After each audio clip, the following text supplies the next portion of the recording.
शिव गीता अध्याय 5वां। श्री सूत जी बोले, इसके उपरांत उस स्थान में एक सुवर्ण का बड़ा रथ प्रादुर्भूत हुआ, जिसके अनेक रत्नों की कांति से सब दिशा चित्र विचित्र हो गई थी। नदी के किनारे की पंख में, जिसके चारों चक्र स्थित थे, मोतियों की झालर और सैकड़ों श्वेत छत्र से युक्त सुवर्ण के खूर मड़े हुए 4 घड़ों से शोभित मोतियों की झालर और चंदोवे से शोभायमान, जिसकी ध्वजा में वृषभ का चिन्ह था, जिसके निकट एक मत्त हस्तिनी चलती थी, जिस पर रेशम की गद्दियां बिछाई थी। 5 भूतों के अधिष्ठातृ देवताओं से शोभित पारिजात कल्प वृक्ष के फूलों की मालाओं से सज्जित, मृगनाभि से उत्पन्न हुई कस्तूरी के मद वाला कपूर और अगर धूप की उठी हुई गंध से भौरों को आकर्षण करने वाला, प्रलय काल के समान शब्दायमान अनेक प्रकार के बाजों से युक्त, वीणा वेणु मधुर बाजे और किन्नरों गणों से युक्त, इस प्रकार के श्रेष्ठ रथ को देखकर वृषभ से उतर शिवजी पार्वती सहित वस्त्र की शैया वाले उस रथ के स्थान में प्रविष्टित हुए। उसमें देवांगना श्वेत चमर और व्यजन के चलाने से शिवजी को प्रसन्न करने लगी। शब्दायमान कंकनों की ध्वनि और निर्मल मंजरी के शब्द, वीणा वेणु के गीत से मानो त्रिलोक पूर्ण हो गया। तोतों के वाक्य की मधुरता और श्वेत कबूतरों के शब्द से जगत शब्दायमान हो गया। प्रसन्नता से अपने फन उठाए हुए शिवजी के भूषण रूप शरीर में लिपटे सर्पों को देखकर करोड़ों मयूर प्रसन्न हो अपनी चंद्रका दिखाते हुए नृत्य करने लगे।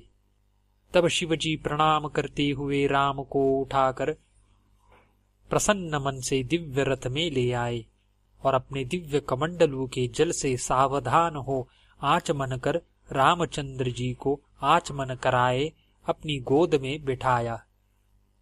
इसके उपरांत रामचंद्र जी को दिव्य धनुष, अक्षय तर्कस और महापाशुपतास्त्र प्रदान किया और रामचंद्र जी से बोले, हे राम, यह मेरा उग्र अस्त्र जगत का नाश करने वाला है। इस कारण सामान्य युद्ध में इसका प्रयोग नहीं करना। इसका निवारण करने वाला त्रिलोकी में दूसरा नहीं है। इस कारण हे राम, प्राण संकट उपस्थित होने पर इसका प्रयोग करना उचित है। दूसरे समय में इसका प्रयोग करने से जगत का नाश हो जाता है। फिर शिवजी देवताओं में श्रेष्ठ लोकपालों को बुला प्रसन्न मन हो बोले, रामचंद्र को सब कोई अपने अस्त्र प्रदान करो। यह रामचंद्र उन अस्त्रों से रावण को मारेंगे, कारण कि उसको मैंने वर दिया है कि तू देवताओं से न मरेगा। इस कारण तुम सब युद्ध में भयंकर कर्म करने वाले वानरों का शरीर धारण करके इनकी सहायता करो, इससे तुम सुखी होंगे। शिवजी की आज्ञा को सिर पर धर प्रणाम कर हाथ जोड़ देवताओं ने शिवजी के चरणों में प्रणाम कर अपने अस्त्र दिए। विष्णु ने नारायणास्त्र, इंद्र ने ऐन्द्रास्त्र, ब्रह्मा ने ब्रह्मदंडास्त्र, अग्नि ने आग्नेयास्त्र दिया, यमराज ने यम्यास्त्र, निरुति ने मोहनास्त्र, वरुण ने वरुणास्त्र, वायु ने वायव्यास्त्र, कुबेर ने सौम्यास्त्र, ईशान ने रुद्रास्त्र, सूर्य ने सौरास्त्र, चंद्रमा ने सौम्यास्त्र, विश्वे देव ने पार्वतास्त्र, 8 वसुओं ने वासवास्त्र प्रदान किया। तब दशरथ कुमार रामचंद्र प्रसन्न हो शिवजी को प्रणाम कर हाथ जोड़ खड़े हो भक्ति पूर्वक बोले, हे भगवन, मनुष्यों से तो क्षार समुद्र उल्लंघन नहीं किया जाएगा और लंका दुर्ग देवता तथा दानवों को भी दुर्गम है और वहां करोड़ों बलि राक्षस रहते हैं। वे सब जितेंद्रिय वेद पाठ करने में तत्पर और आपके भक्त है। अनेक प्रकार की माया के जानने वाले बुद्धिमान अग्निहोत्री है। केवल मैं और भ्राता लक्ष्मण युद्ध में उनको कैसे जीत सकेंगे? शिवजी बोले, हे रामचंद्र, रावण और राक्षसों के मारने में विचार करने की कुछ आवश्यकता नहीं, कारण कि उसका काल आ गया है। वे देवता और ब्राह्मण का दुख देने रूपी अधर्म में प्रवृत्त हुए हैं। इस कारण उनकी आयु और लक्ष्मी का भी क्षय हो गया है। वे देवता और ब्राह्मण का दुख देने रूपी अधर्म में प्रवृत्त हुए हैं। हे सुव्रत, इस कारण उनकी आयु और लक्ष्मी का भी क्षय हो गया है। उसने राजस्त्री जानकी जी की अवमानना की है, इस कारण तुम उसे सहज में मार सकोगे, कारण कि वह इस समय मद्यपान में आसक्त रहता है। अधर्म में प्रीति करने वाला शत्रु भाग्य से ही प्राप्त होता है। जिसने वेद शास्त्र पढ़ा हो और सदा धर्म में प्रीति करता हो, वह विनाश काल आने पर धर्म को त्याग कर देता है। जो पापी सदा देवता, ब्राह्मण और ऋषियों को दुख देता है, उसका नाश स्वयं होता है। हे राम, किष्किंधा नामक नगर में देवताओं के अंश से बहुत से महाबली और दुर्जय वानर उत्पन्न हुए हैं। वे सब तुम्हारी सहायता करेंगे। उनके द्वारा तुम सागर पर सेतु बांधवाना। अनेक पर्वत लाकर वे वानर पुल बांधेंगे, उस पर सब वानर उतर जाएंगे। इस प्रकार रावण को उसके साथियों सहित मार कर वहां से अपनी प्रिया को लाओ। जहां संग्राम में शस्त्र से ही जय प्राप्त होने की संभावना हो, वहां अस्त्रों का प्रयोग न करना, और जिनके पास अस्त्र नहीं है अथवा थोड़े शस्त्र है तथा जो भाग रहे हैं, ऐसे पुरुषों के ऊपर दिव्यास्त्र का प्रयोग करने वाला स्वयं नष्ट हो जाता है। बहुत कहने से क्या है, यह संसार जो मेरा ही उत्पन्न किया है, मैं ही इसका पालन और मैं ही इसका संहार करता हूँ। मैं ही इस जगत की मृत्यु का भी मृत्यु स्वरूप हूँ। हे राजन, मैं ही इस चराचर जगत का भक्षण करने वाला हूँ। वे युद्ध दुर्दम सब राक्षस तो मेरे मुख में प्राप्त हो चुके हैं। तुम निमित्त मात्र होकर संग्राम में कीर्ति पाओगे। इति श्री पद्म पुराणे शिवगीतासूपनिषत्सु ब्रह्म विद्यायां योगशास्त्रे शिवराघव संवादे रामाय वर प्रदानम नाम पंचमोऽध्यायः। शिवगीता अध्याय 6वां।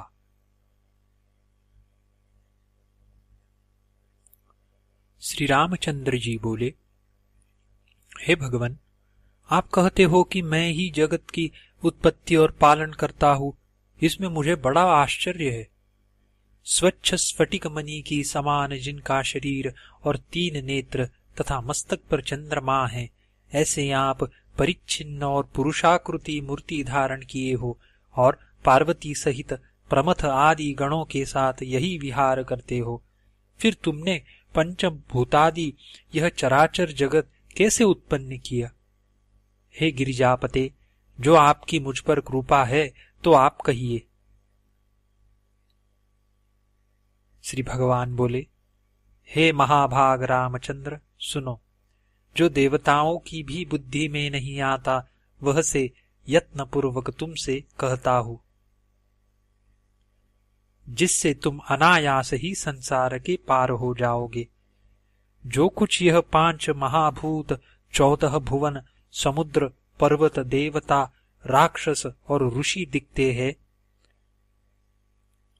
14 भुवन भू, भुव, स्वः, मह, जनः, तपः, सत्यम, यह 7 ऊपर के लोक, अतल, वितल, सुतल, रसातल, तलातल, महातल और पाताल, यह 7 अधोलोक मिलकर 14 लोक हुए। तथा स्थावर, जंगम, गंधर्व, प्रमथ और नाग दिखते हैं, यह सब मेरी ही विभूति है। प्रथम ब्रह्मादि देवता मेरा रूप देने के निमित्त मेरे प्रिय मंदराचल पर गए। प्रथम ब्रह्मादि देवता मेरा रूप देखने के निमित्त मेरे प्रिय मंदराचल पर गए। देवता हाथ जोड़ मेरे आगे स्थित हुए, तब मैंने देवताओं को लीला से व्याकुल चित्त जानकर उन ब्रह्मादि देवताओं का ज्ञान हर लिया। वे तत्काल ही ज्ञान रहित हो हमसे बोले, तुम कौन हो? तब मैंने देवताओं से कहा, मैं ही पुरातन हूँ। हे देवताओं, सृष्टि से पहले मैं ही था, वर्तमान में मैं ही हूँ और अंत में भी मैं ही रहूंगा। इस लोक में मेरे सिवाय और कुछ नहीं। हे सुरेश्वरो, मुझसे व्यतिरिक्त और कुछ वस्तु नहीं है। नित्य अनित्य भी मैं ही हूँ तथा मैं ही पाप रहित वेद और ब्रह्मा का भी पति हूँ। मैं ही दक्षिण उत्तर और पूर्व पश्चिम हूँ। हे सुरेश्वरो, ऊपर नीचे दिशा विदिशा सब मैं ही हूँ। सावित्री, गायत्री, स्त्री, पुरुष, नपुंसक, त्रिष्ठूप, जगति, अनुष्ठूप और पंक्ति छंद भी मैं ही हूँ तथा मैं ही तीनों वेदों में वर्णन किया गया हूँ। मैं ही सत्य स्वरूप, माया के विकास से रहित, सब प्रकार शांत, दक्षिणाग्नि, गार्हपत्य, आहवनीय तीन अग्नि स्वरूप हूँ। गौ, गुरु में गुरुता, वाणी का रहस्य, स्वर्ग और जगत का पति मैं ही हूँ। मैं ही सबसे ज्येष्ठ, सब देवताओं से श्रेष्ठ, ज्ञानियों में पूज्य, सब जलों का पति सागर मैं ही हूँ। मैं ही अर्चा के योग्य, षड्गुण ऐश्वर्य संपन्न, तेज स्वप्न और उसकी आदि वायु भी मैं ही हूँ। मैं ही ऋग्वेद, यजुर्वेद, सामवेद और श्रेष्ठ अंगीरस अथर्ववेद हूँ। मैं ही स्वयंभू हूँ। भारतादि इतिहास, ब्रह्म पुराणादि पुराण, कल्पसूत्र, उनका प्रवर्तक बोधायनादि ऋषि, नाराशंसी नामक रुद्र तत्व के प्रतिपादक मुख्य तत्व की प्रतिपादन करने वाली गाथा, उपासना कांड, उपनिषद, यह सब मैं ही हूँ।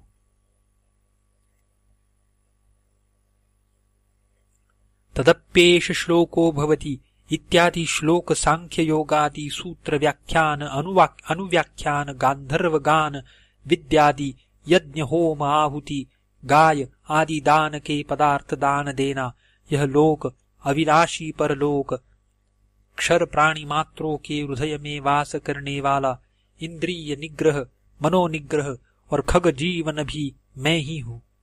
सब वेदों में गूढ़ भी मैं ही हूँ। निर्जन स्थान वासी भी मैं हूँ, जन्म रहित भी मैं ही हूँ। पुष्कर, पवित्र, सबके मध्य और बाहर भीतर अविनाशी मैं ही हूँ। तेज, अंधकार, इंद्रिय के गुण, बुद्धि, अहंकार और शब्दादि विषय मैं ही हूँ। ब्रह्मा, विष्णु, महेश्वर, उमा, स्कंद, गणपति, इंद्र, अग्नि, यम, निरुति, वरुण, वायु, कुबेर, ईशान, भुः, भुव, स्वः, मह, जनः, तपः, सत्यम, यह 7 लोक, पृथ्वी, जल, वायु, आकाश, सूर्य, चंद्र, नक्षत्र, ग्रह, प्राण, काल, मृत्यु, अमृत, भूत, प्राणी, यह सब मैं ही हूँ। वर्तमान और भविष्य मैं ही हूँ। संपूर्ण विश्व सर्वरूप भी मैं ही हूँ।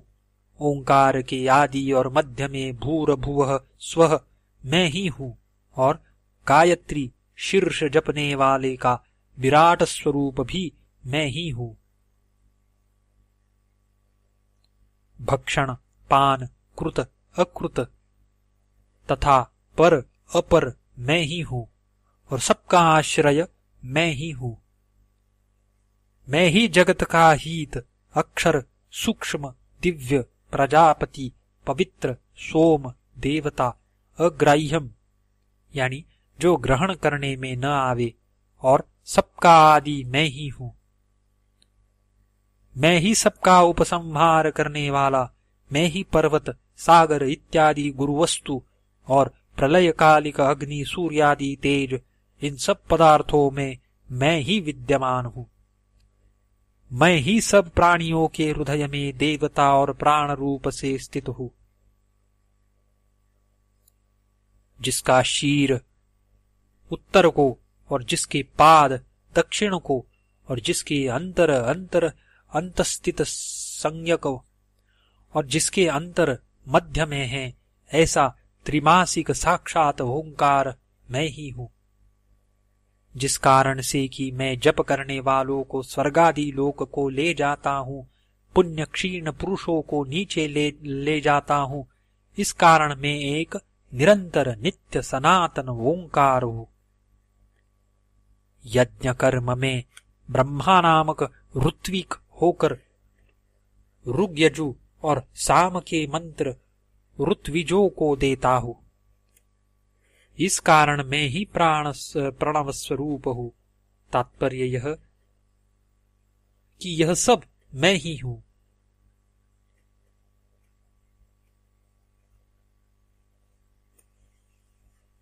जैसे घृत तैलादि स्नेह द्रव्य मांस पिंड में व्यापित होकर भक्षण करने वाले की सब देह को व्याप्त करते हैं, इसी प्रकार सब लोकों में अधिष्ठान रूप से व्याप्त होकर मैं सर्वव्यापी हूं।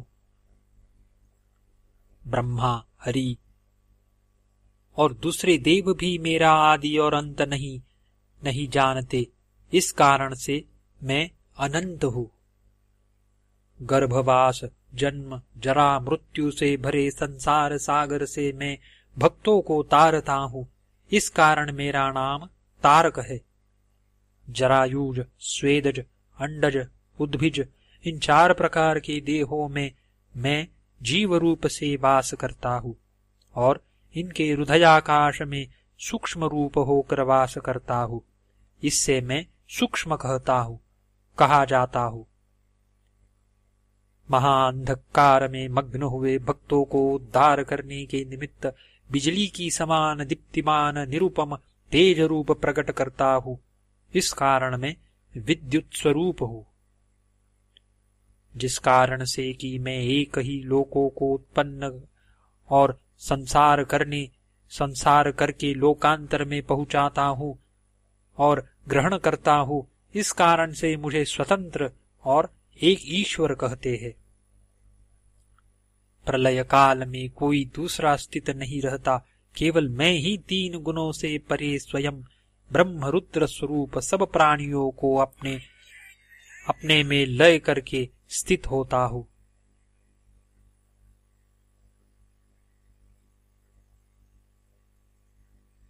जो कि मैं सब लोकों की ईशनी अर्थात सब लोकों को स्वाधीन रखने वाली शक्तियों से स्वाधीन रखता हूं, उन पर सत्ता चलाता हूं, इस कारण सर्वद्रष्टा सबका चक्षु मैं ईशान कहा जाता हूं। मैं स्थिर और चर सब प्राणियों का सदा ईश्वर हूं तथा सब विद्याओं का अधिपति हूं, अर्थात सर्व ईश्वर शक्ति संपन्न हूं, इससे मेरा ईशान नाम सार्थक है। मैं सब अतीत और अनागत पदार्थों को आत्मज्ञान से देखता हूं, इसी प्रकार साधन संपन्न पुरुष को आत्मज्ञान रूप योग का उपदेश करता हूं और सब में व्यापने से मैं भगवान ऐश्वर्यवान हूं। मैं निरंतर सब लोकों की उत्पत्ति, पालन और संहार करता हूं, इस कारण मुझे महेश कहते हैं। महत पुरुषों में आत्मज्ञान और अष्टांग योग से जो महिमा विद्यमान है और जो सब पदार्थ को उत्पन्न करके रक्षा करता है, वह महादेव मैं ही हूं। मैं ही श्रुति प्रतिपादित एक देव संपूर्ण दिशाओं में वर्तमान हूं। मैं ही सबसे प्रथम गर्भ में वास करने वाला, गर्भ से निकलने वाला और पीछे उत्पन्न होने वाला हूं। मैं ही संपूर्ण लोक हूँ और सब दिशाओं में मेरा ही मुख है। सर्वत्र मेरे नेत्र, सर्वत्र मेरा मुख, सर्वत्र मेरी भुजा और सर्वत्र मेरे चरण हैं। मैं ही भुजा और चरणों से स्वर्ग और भूमि को उत्पन्न करता हूँ। केश के अग्रभाग की समान सूक्ष्म रूप हृदय में रहने वाला विश्व व्यापक स्वप्रकाश श्रेष्ठ आत्म स्वरूप मैं ही हूँ।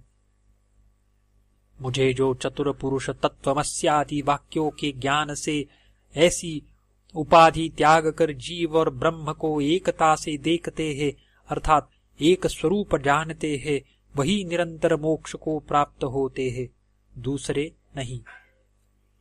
सीपी में जो रजत बुद्धि है यह भ्रम ही है, परंतु रजत के भ्रम का आधार शुक्ति यथार्थ है।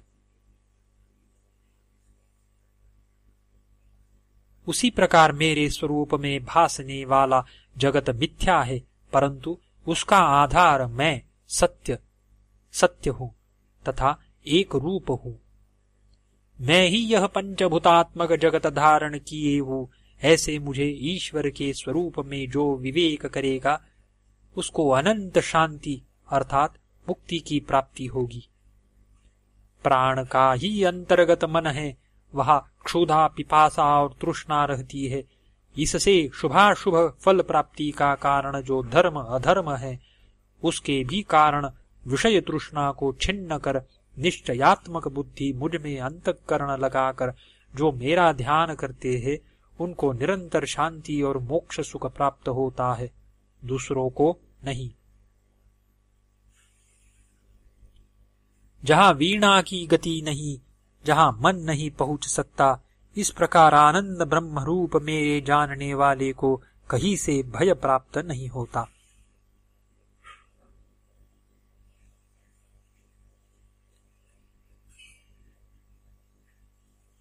जहाँ वाणी की गति नहीं, जहाँ मन नहीं पहुंच सकता, इस प्रकार आनंद ब्रह्म रूप मेरे जानने वाले को कहीं से भय प्राप्त नहीं होता। इस कारण देवता मेरे वचन जो कि आत्म स्वरूप ज्ञान के देने वाले हैं, सुनकर मेरा नाम का जप करके मेरे ही ध्यान परायण हुए। देहांत में वे सब मेरे सायुज्य को प्राप्त होंगे। जो कुछ ये पदार्थ दिखते हैं, यह सब मेरी ही विभूति है। यह सब वस्तु मुझ ही से उत्पन्न है और मुझ ही में प्रतिष्ठित है और अंत में मुझ में ही लय हो जाती है। मैं ही अद्वय ब्रह्म हूँ। मैं ही सूक्ष्म से भी अति सूक्ष्म, महान से भी महान।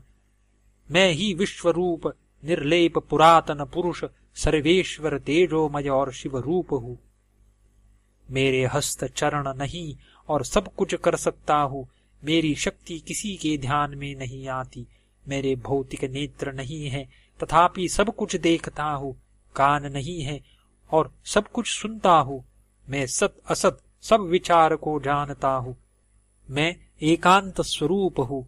मेरा जानने वाला कोई नहीं है। सदा चैतन्य स्वरूप हूँ। संपूर्ण वेदों में मैं ही जानने योग्य हूँ। वेदांत का कर्ता और वेद का जानने वाला भी मैं ही हूँ। मुझ में पाप और पुण्य नहीं है। मेरा नाश तथा जन्म नहीं है। मुझे देह इंद्रिय और बुद्धि का संबंध नहीं है। भूमि जल तेज वायु आकाश, इनसे मैं लिप्त नहीं हूँ। इस प्रकार से पंचकोशात्मक गुहा में निवास करने वाला निर्विकार संगरहित सर्वसाक्षी कार्य कारण भेद शून्य परमात्मा मैं हूँ।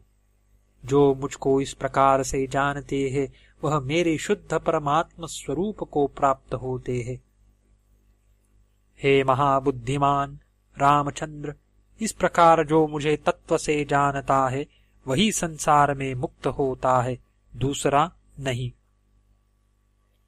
इति श्री पद्म पुराणे शिवगीतासूपनिषत्सु विभूति योगो नाम षष्ठोऽध्यायः।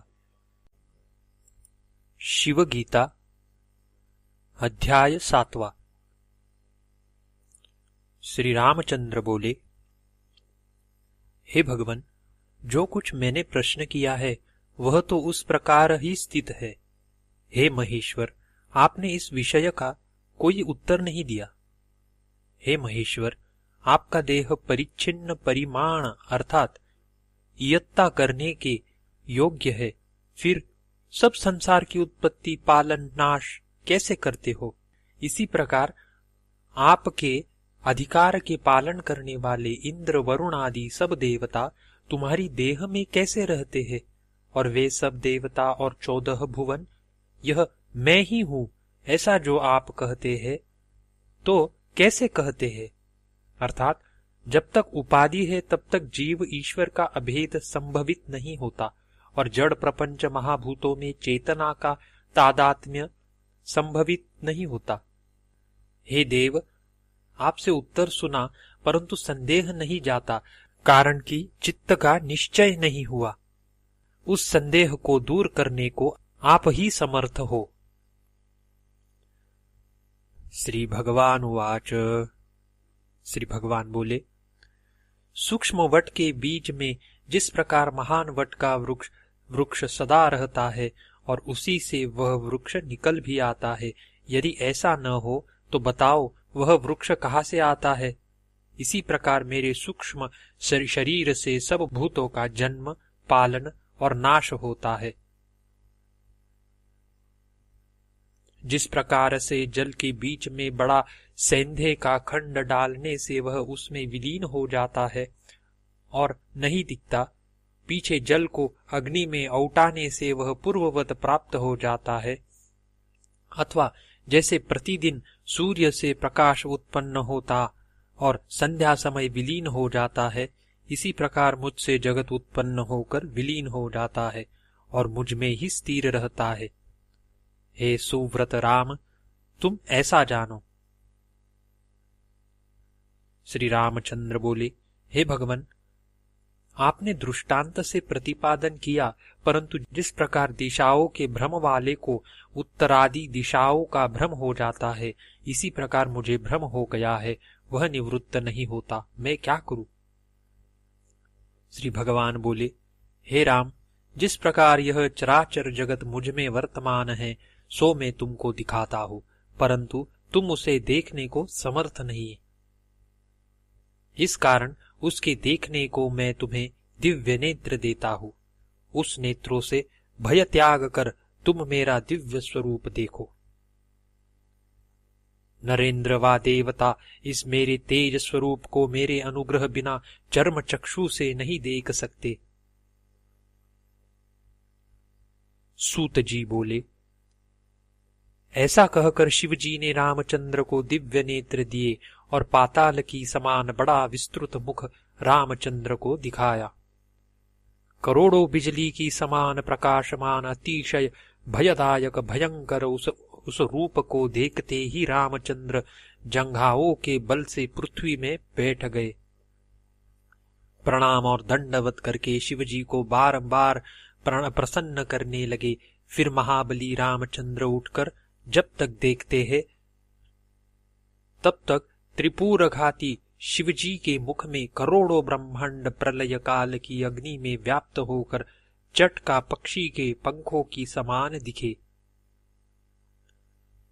सुमेरु, मंदराचल, विंध्याचलादि पर्वत, 7 समुद्र, चंद्र सूर्यादि सब ग्रह, 5 महाभूत और शिवजी के साथ आए हुए सब देवता, वन, बड़े सर्प, 14 भुवन, इस प्रकार रामचंद्र ने प्रत्येक ब्रह्मांड को देखा। उन्हीं में पूर्व काल में हुआ देवता और असुरों का संग्राम भी देखा। विष्णु के 10 अवतार और उनके कर्तव्य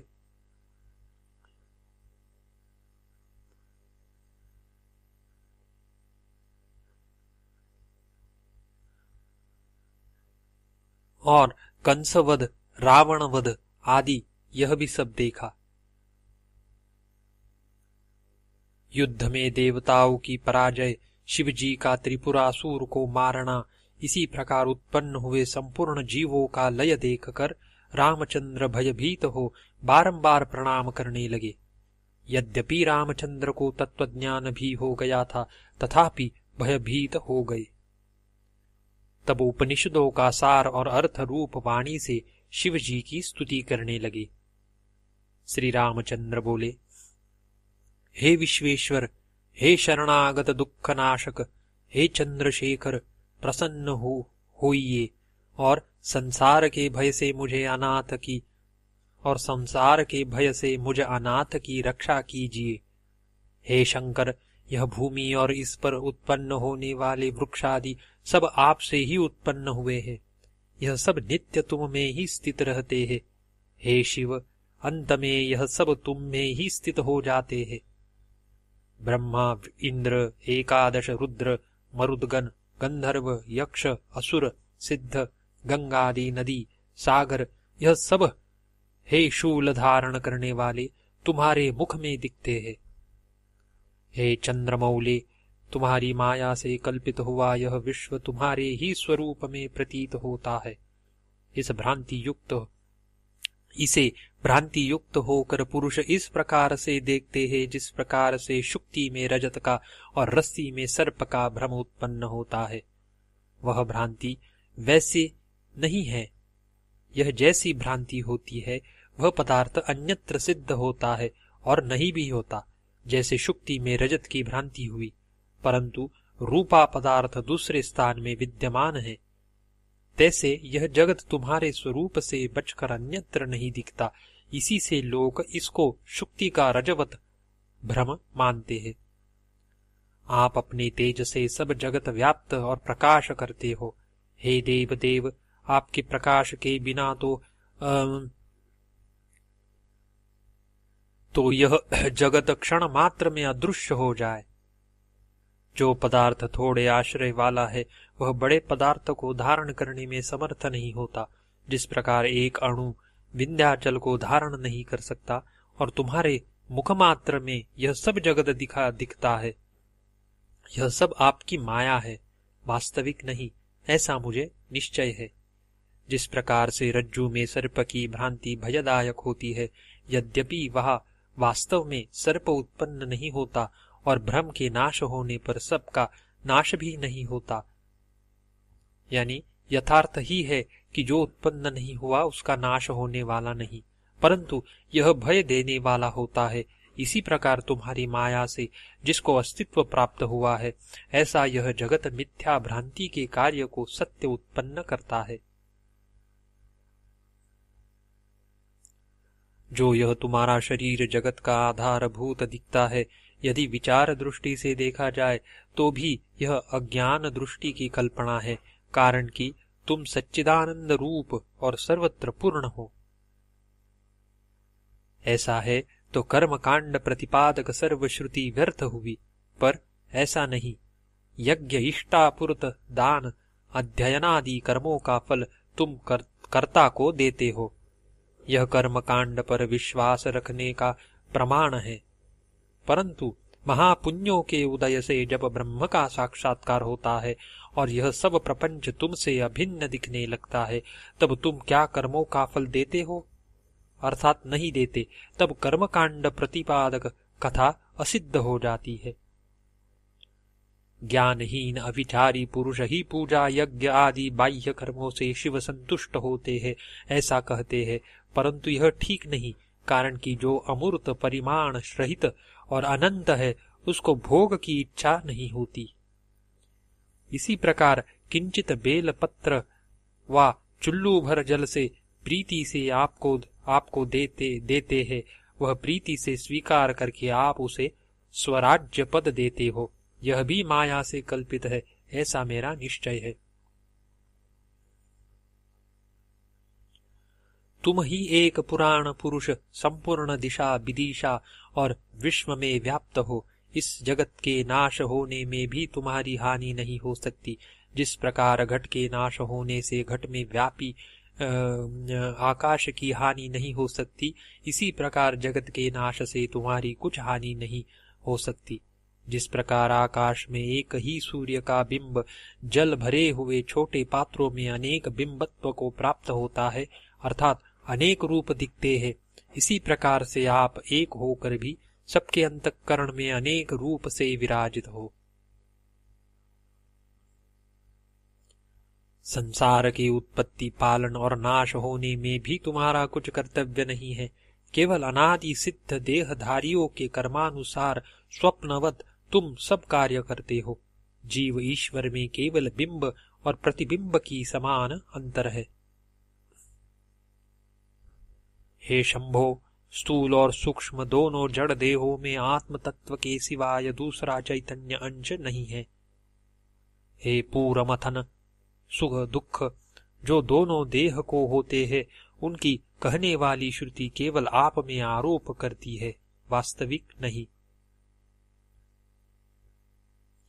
हे भगवन, सच्चिदानंद रूप समुद्र में हंस रूप नीलकंठ काल स्वरूप भक्त जनों के संपूर्ण पातक दूर करने वाले और सबके साक्षी आपके वास्ते नमस्कार है।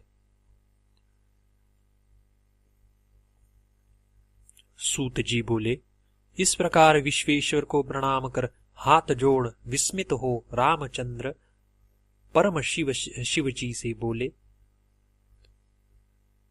श्री रामचंद्र बोले, हे विश्वात्मन, यह अपना विश्वरूप आप, यह आपका विश्वरूप आप उपसंहार करिए। हे शंकर, आपके अनुग्रह से आप में एकत्र स्थित सब जगत को देखकर मुझे प्रतीति हुई। श्री भगवान बोले, हे महाभुज रामचंद्र, देखो मुझसे दूसरा कोई नहीं है।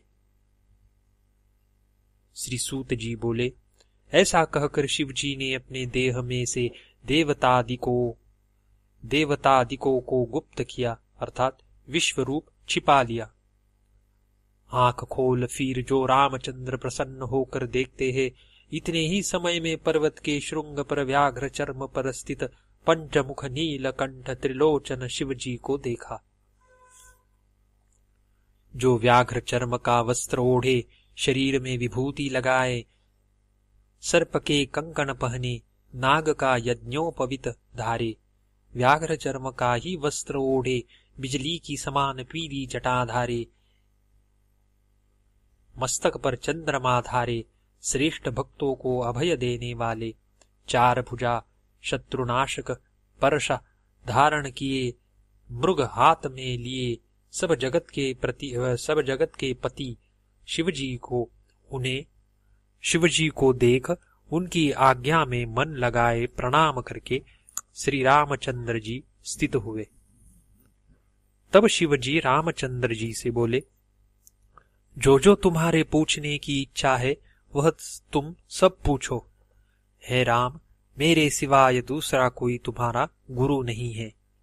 इति श्री पद्म पुराणे शिवगीतासूपनिषत्सु ब्रह्म विद्यायां योगशास्त्रे शिवराघव संवादे विश्वरूप दर्शनम नाम सप्तमोऽध्यायः।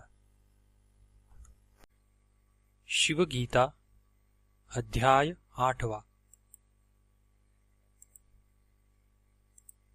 श्री रामचंद्र बोले, पंचभूत के देह की उत्पत्ति स्थिति नाश इस प्रकार से होता है और इसका स्वरूप क्या है? हे भगवान, विस्तार पूर्वक आप मुझसे कहिए। श्री भगवान बोले, पृथ्वी आदि पंचभूतों से बना हुआ यह शरीर देह है। इसमें पृथ्वी प्रधान है और दूसरे चार इसमें मिले हुए हैं, अर्थात सहकारी है।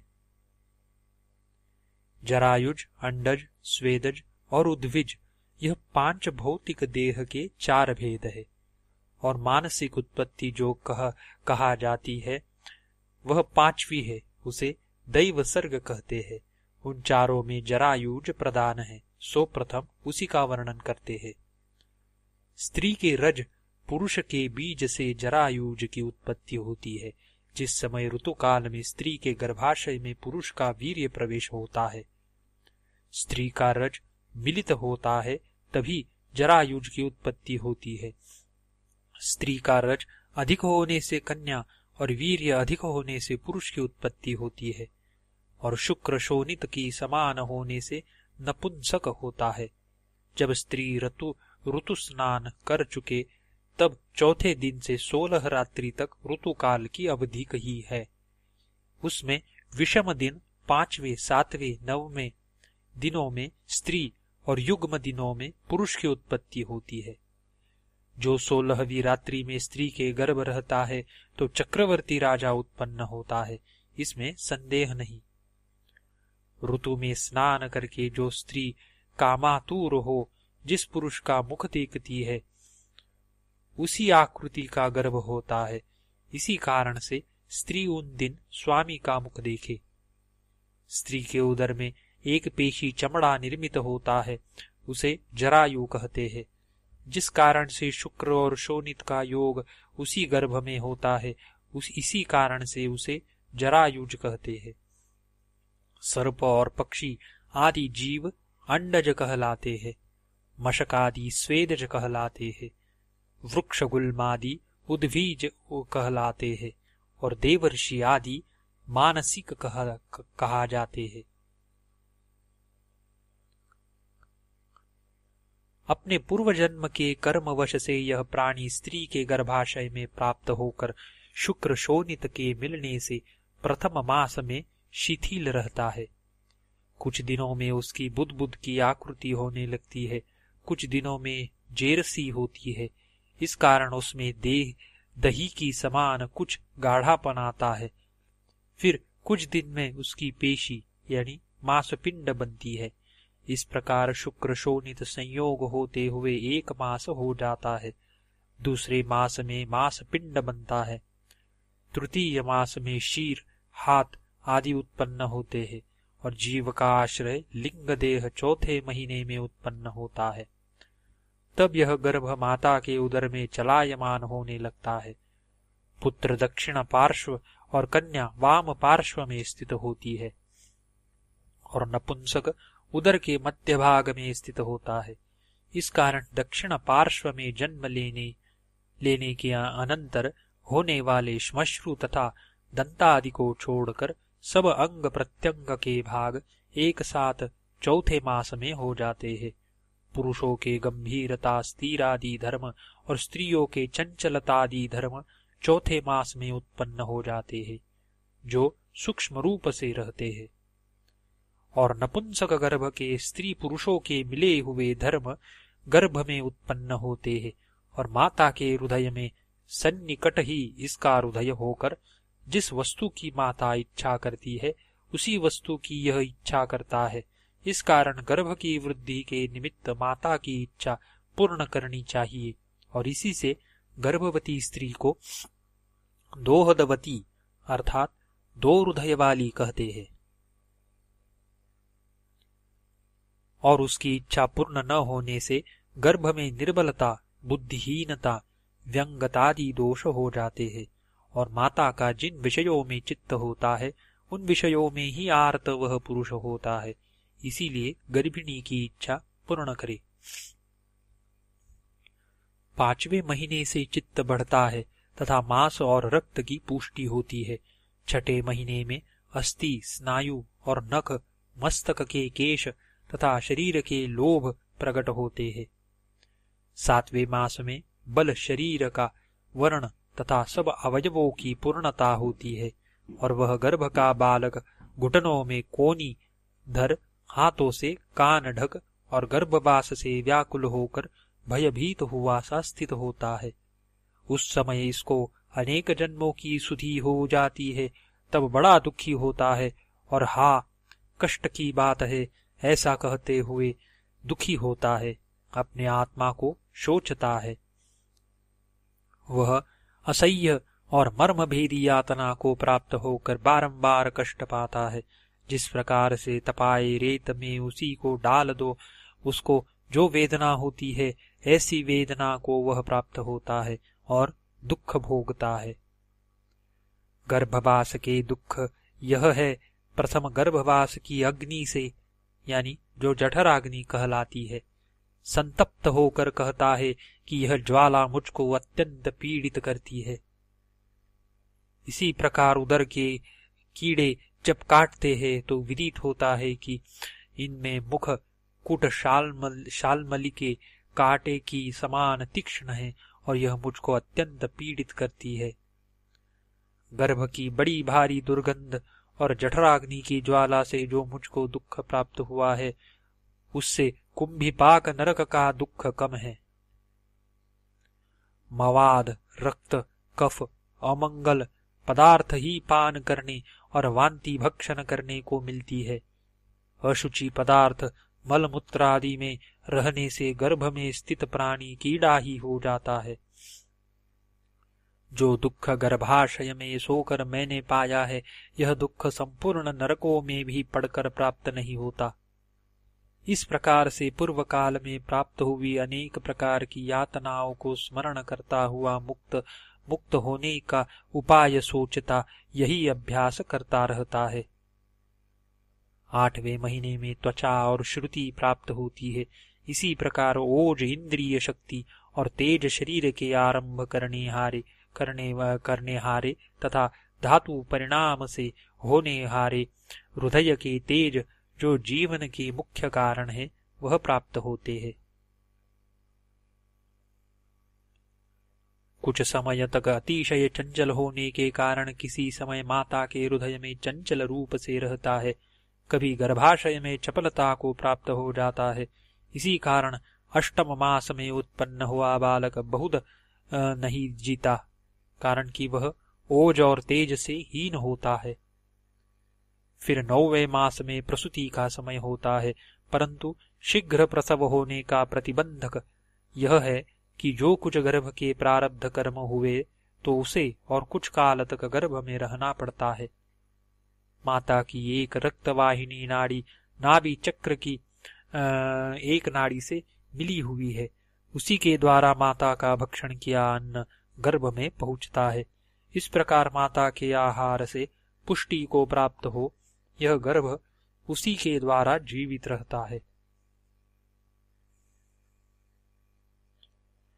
योनि चक्र में इसके संपूर्ण अंग अस्थियों से पिचकर व्यथित होते हैं। तब यह प्रथम कुक्षी से निकलकर योनि से बाहर आता है। उस समय उसका शरीर मेदा रुधिर से लिप्त और जरायु से आच्छादित रहता है। यह प्राणी अत्यंत दुख से पीड़ित हो नीचे को मुख कर जैसे ही योनि चक्र से निकलता है, वैसे ही ऊंचे स्वर से रोता है। इस प्रकार गर्भवास के यंत्र से निकलकर दुख ही भोगता है, कहीं सुख नहीं मिलता। जन्म लेकर यह कुछ भी नहीं कर सकता, केवल मांस के पिंड की समान पड़ा रहता है। तब इसके माता पिता दंड हाथ में लिए कुत्ते, बिलाव तथा डाढ़ वाले जंतुओं से इसकी रक्षा करते हैं। उस समय यह ज्ञान शून्य ही पिता की ही समान राक्षसों को भी जानता है। पीने को दुग्ध जानकर पीने की अभिलाषा करता है। तात्पर्य यह है कि बाल अवस्था भी महाकष्टकारक है। जब तक सुषुम्ना नाड़ी कफ से आच्छादित रहती है, तब तक स्फुट अक्षर और वचन बोलने को वह समर्थ नहीं होता। इसी कारण से यह गर्भ में भी नहीं रो सकता। पीछे युवा अवस्था के आने से कामदेव के ज्वर से विह्वल हो अकस्मात ही कभी कुछ गाता है, कभी अपना पराक्रम कहने लगता है, कभी अभिमान से वृक्षों पर चढ़ता है, कभी शांत प्राणियों को उद्वेजित करता, कभी काम क्रोध से मद से अंधा हो किसी को भी नहीं देखता। अस्थि, मांस और नाड़ी, इनके सिवाय स्त्री के मनमत स्थान में और क्या है, जिसमें कि मेंढक के फाड़े हुए पेट की समान दुर्गंधी आती है। परंतु तथापि उसमें आसक्त हुआ कामबाण से पीड़ित हो अपने आत्मा को अत्यंत जलाता है। अस्थि, मांस, शिरा और त्वचा, इसके सिवा स्त्री के शरीर में और क्या है, जो यह पुरुष स्त्रियों में आसक्त होकर माया से मूढ़ होने के कारण जगत में कुछ भी नहीं देखता। एक समय प्राण पवन निर्गत हो जाने से भी मृग के से नेत्र वाली का यह देह व्यर्थता को प्राप्त होता है और 5-6 दिन बीतने पर फिर वह देह दिखता भी नहीं। इस प्रकार युवावस्था में दुख भोगने उपरांत वृद्धावस्था का दुख प्रारंभ होता है, तब यह महानिरादर के स्थान जरा को प्राप्त होकर महादुखी होता है। इसका हृदय कब से व्याप्त हो जाता है और खाया हुआ अन्न भी जीर्ण नहीं होता। दांत गिर पड़ते हैं, दृष्टि मंद हो जाती है तथा अनेक प्रकार के रोग होने के कारण कटु, तिक्त, कषाय औषधियों का सेवन करता है। वायु से कमर टेढ़ी हो जाती है, कटी गर्दन, हाथ, जंघा, चरण यह निर्बल हो जाते हैं।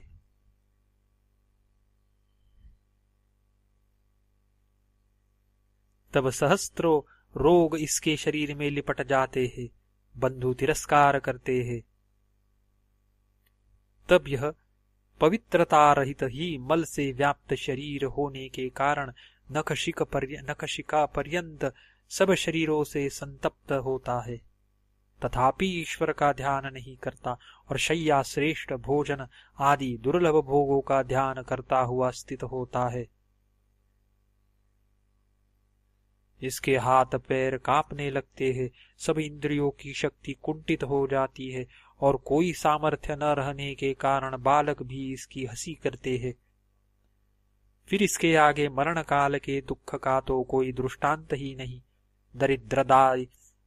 दारिद्रादि पीड़ा, रोगादि पीड़ा कितनी ही प्राप्त हो, उसको कुछ न गिनकर एक मरण के भय से सब ही भयभीत होते हैं। बंधुओं से घिरे हुए प्राणी को मृत्यु ले जाती है, जिस प्रकार समुद्र में प्राप्त हुए सर्प को गरुड़ ले जाता है। हाँ प्रिय, हाँ धन, हाँ पुत्रो, इस प्रकार दारुण विलाप करते हुए इस पुरुष को मृत्यु इस प्रकार ले जाता है जैसे सर्प मेंढक को ले जाता है। संपूर्ण मर्म स्थानों के टूटने और शरीर के अवयवों की संधियों के भग्न होने से जो दुख मरने वाले को होता है, वह मुमुक्षुओं को स्मरण करना चाहिए।